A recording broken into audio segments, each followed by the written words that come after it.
अरे यार, और वही है फिक्स पे ना सेक्शन बढ़ता है।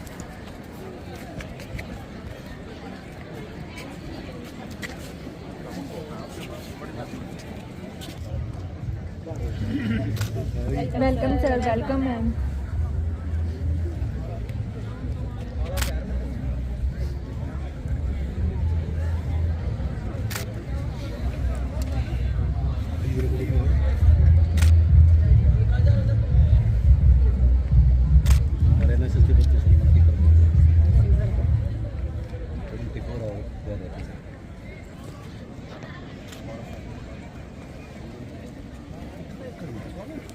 फोर्टी वन एकड़ 10 एकड़ हमारा एचपीओ ने दबा रखा था।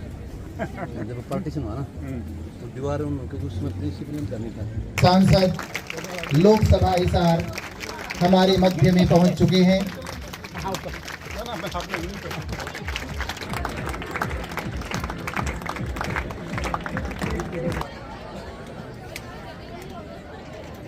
सभी विद्यार्थी फटाफट अपना स्थान ग्रहण कर लीजिए।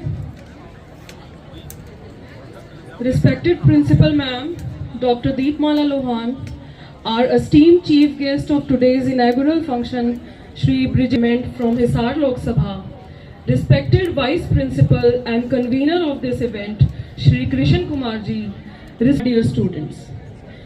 A very energetic and spiritful good morning to you all.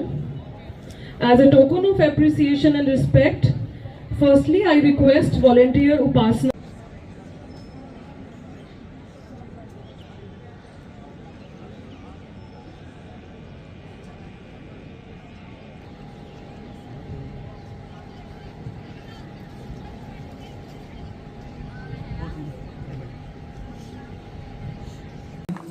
सर्वांगीण विकास का प्रतीक हैं।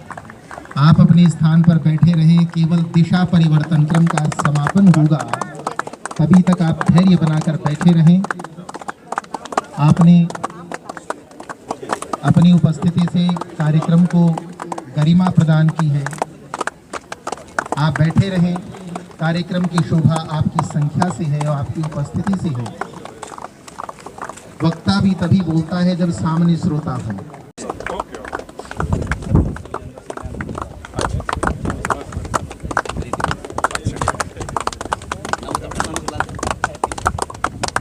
हमारे इस कार्यक्रम के मुख्य अतिथि श्री विजेंद्र सिंह, सांसद लोकसभा हिसार, बहुमुखी प्रतिभा के सामर्थ्य, यश, सम्मान क्या नहीं है, बीच में से स्थान दें। स्टेट लेवल की इंटर कॉलेज कंपटीशन है, मेन और विमेन दोनों की हैंडबॉल की, जिसका आयोजन गवर्नमेंट कॉलेज हिसार में किया जा रहा है।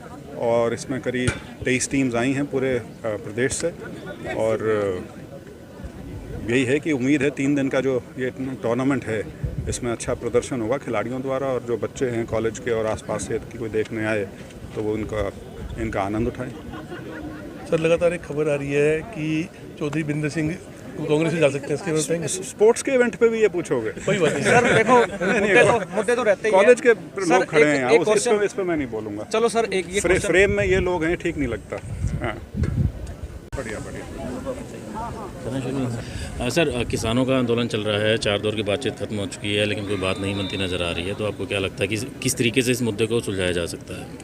नहीं, देखिए, इस तरह के जो मुद्दे हैं उसमें हल तो सिर्फ बातचीत है जी। और मेरा हमेशा ये मानना है कि जब आप एक्सट्रीम पोजीशंस पे बैठ के जब चलें तो हल नहीं निकल पाता जी। तो दोनों पक्षों को फ्लेक्सिबल होना पड़ता है। सरकार की तरफ से ऑप्शंस 2-3 दी गई थी वो, लेकिन जो लीडरशिप है किसान आंदोलन वालों की, उनको मान्य नहीं है।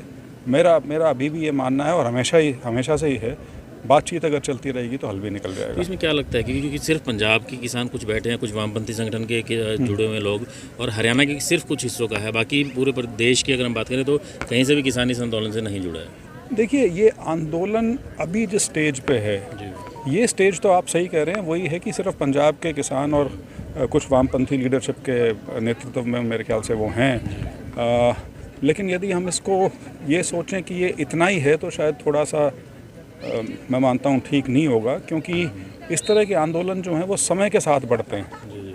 अगर ये लटका तो समर्थन मिलना शुरू हो जाएगा, बढ़ना शुरू हो जाएगा। भले ही हो सकता है दूसरे संगठन ऐसे हों जो इनकी मांगों से सहमत ना हों, लेकिन क्योंकि किसान का मुद्दा है तो उनको समर्थन में आना पड़ता है फिर, कमोवेश जो भी उनके मतभेद रहे हों। तो इसको जितना जल्दी सुलटा लेंगे, क्योंकि देखिए जहाँ भी जनसमूह इकट्ठा होना शुरू हो जाता है और वो कई कई दिन तक यदि इकट्ठा रहे, उसके अंदर संभावना हिंसा की बहुत प्रबल हो जाती है, और वो किसी के भी हित में नहीं होता, क्योंकि कानून व्यवस्था जो है वो किसी प्रकार से नहीं बिगड़नी चाहिए। तो मेरा तो सरकार से भी और जो आंदोलन के जो नेता हैं उनसे भी अनुरोध है कि मिल बैठ के इसका हल निकाल लें। सर, अभी लोकसभा चुनाव बस दहलीज पर ही है, कभी भी घोषणा हो सकती है, तो ऐसे में आप अगर दोबारा जब चुनाव में जाते हैं तो किन ग्राउंड पे जाएंगे? क्या जो आपकी रही हैं जो पूरे 5 साल की अगर हम बात करें? देखिए, जो चुनाव 2024 का है वो पूर्ण रूप से जो मोदी जी के 5 साल का और 10 साल का जो कार्यकाल रहा है, 5 में इसलिए कह रहा हूँ क्योंकि मैं 2019 में बना था, जो पूरा कार्यकाल और उसके अंदर जो अनेकों उपलब्धियाँ हैं वही एजेंडा है, सारा एजेंडा वही है। और जिस प्रकार की कल्याणकारी योजनाएं जो लाभार्थी वर्ग जो पूरा है, तो वो सारे मुद्दे हैं। और उसके अलावा बाकी जो चीज़ें हैं, 370 हो गया, राम मंदिर का मुद्दा हो गया, वो अपने आप में अलग जगह हैं। तो अनेकों उपलब्धियां हैं। तो इसमें अगर हम देखें इंडिया लेवल की अगर हम बात करते हैं, इंडी गठबंधन जब हुआ तो, लेकिन उसको अब